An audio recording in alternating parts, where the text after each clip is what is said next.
रावण एक उत्कृष्ट वीणा वादक था।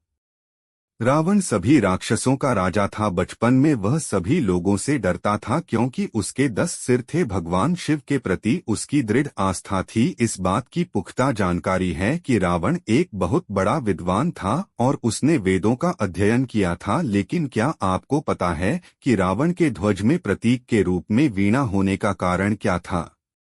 चूंकि रावण एक उत्कृष्ट वीणा वादक था, जिसके कारण उसके ध्वज में प्रतीक के रूप में वीणा अंकित था। हालांकि रावण इस कला को ज्यादा तवज्जो नहीं देता था, लेकिन उसे यह यंत्र बजाना पसंद था। इंद्र के ईर्ष्यालु होने के कारण कुंभकर्ण को सोने का वरदान प्राप्त हुआ था। रामायण में एक दिलचस्प कहानी हमेशा सोने वाले कुंभकर्ण की है। कुंभकर्ण रावण का छोटा भाई था, जिसका शरीर बहुत ही विकराल था। इसके अलावा वह पेटू बहुत अधिक खाने वाला भी था। रामायण में वर्णित है कि कुंभकर्ण लगातार 6 महीनों तक सोता रहता था और फिर सिर्फ एक दिन खाने के लिए उठता था और पुनः 6 महीनों तक सोता रहता था।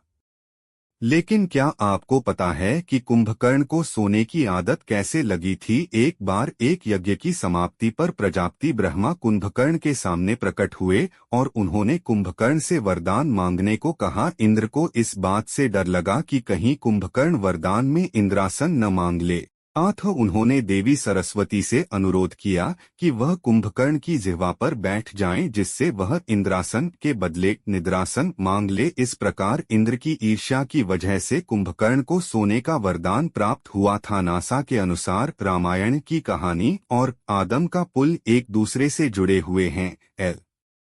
रामायण की कहानी के अंतिम चरण में वर्णित है कि राम और लक्ष्मण ने वानर सेना की मदद से लंका पर विजय प्राप्त करने के लिए एक पुल का निर्माण किया था। ऐसा माना जाता है कि यह कहानी लगभग 750,000 साल पहले की है। हाल ही में नासा ने पाक जलमरूमध्य में श्रीलंका और भारत को जोड़ने वाले एक मानव निर्मित प्राचीन पुल की खोज की है और शोधकर्ताओं और पुरातत्वविदों के अनुसार इस पुल के निर्माण की अवधि रामायण महाकाव्य में वर्णित पुल के निर्माण काल से मिलती है। नासा के उपग्रहों द्वारा खोजे गए इस पुल को आदम का पुल कहा जाता है और इसकी लंबाई लगभग 30। रावण को पता था कि वह राम के हाथों मारा जाएगा।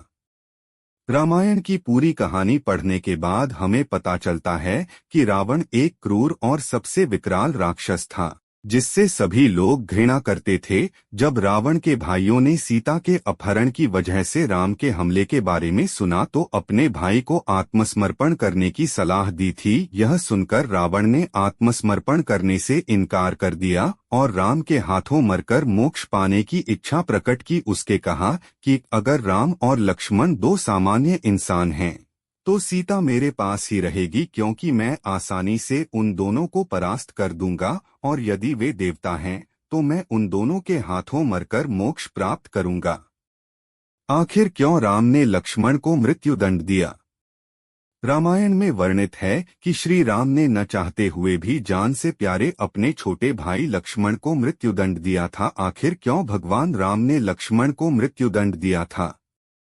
यह घटना उस वक्त की है जब श्री राम लंका विजय के बाद अयोध्या लौट आए थे और अयोध्या के राजा बन गए थे। एक दिन यम देवता कोई महत्वपूर्ण चर्चा करने के लिए श्री राम के पास आते हैं। चर्चा प्रारंभ करने से पूर्व उन्होंने भगवान राम से कहा कि आप मुझे वचन दें कि जब तक मेरे और आपके बीच वार्तालाप होगी हमारे बीच कोई नहीं आएगा, और जो आएगा उसे आप मृत्युदंड देंगे। इसके बाद राम लक्ष्मण को यह कहते हुए द्वारपाल नियुक्त कर देते हैं कि जब तक उनकी और यम की बात हो रही है वो किसी को भी अंदर न आने दे, अन्यथा वह उसे मृत्युदंड दे देंगे। लक्ष्मण भाई की आज्ञा मानकर द्वारपाल बनकर खड़े हो जाते हैं। लक्ष्मण को द्वारपाल बने कुछ ही समय बीतने के बाद वहां पर ऋषि दुर्वासा का आगमन होता है। जब दुर्वासा ने लक्ष्मण से अपने आगमन के बारे में राम को जानकारी देने के लिए कहा तो लक्ष्मण ने विनम्रता के साथ मना कर दिया। इस पर दुर्वासा क्रोधित हो गए तथा उन्होंने संपूर्ण अयोध्या को श्राप देने की बात कही। लक्ष्मण ने शीघ्र ही यह निश्चय कर लिया कि उनको स्वयं का बलिदान देना होगा ताकि वो नगरवासियों को ऋषि के श्राप से बचा सकें, और उन्होंने भीतर जाकर ऋषि वासा के आगमन की सूचना दी। अब श्री राम दुविधा में पड़ गए क्योंकि उन्हें अपने वचन के अनुसार लक्ष्मण को मृत्युदंड देना था। इस दुविधा की स्थिति में श्री राम ने अपने गुरु वशिष्ठ का स्मरण किया और कोई रास्ता दिखाने को कहा। गुरुदेव ने कहा कि अपनी किसी प्रिय वस्तु का त्याग उसकी मृत्यु के समान ही है, अतः तुम अपने वचन का पालन करने के लिए लक्ष्मण का त्याग कर दो। लेकिन जैसे ही लक्ष्मण ने यह सुना तो उन्होंने राम से कहा कि आप भूल कर भी मेरा त्याग नहीं करना। आपसे दूर रहने से तो यह अच्छा है कि मैं आपके वचन का पालन करते हुए मृत्यु को गले लगा लूं। ऐसा कहकर लक्ष्मण ने जल समाधि ले ली।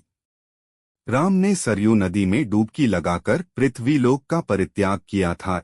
ऐसा माना जाता है कि जब सीता ने पृथ्वी के अंदर समाहित होकर अपने शरीर का परित्याग कर दिया तो उसके बाद राम ने सरयू नदी में जल समाधि लेकर पृथ्वीलोक का परित्याग किया था।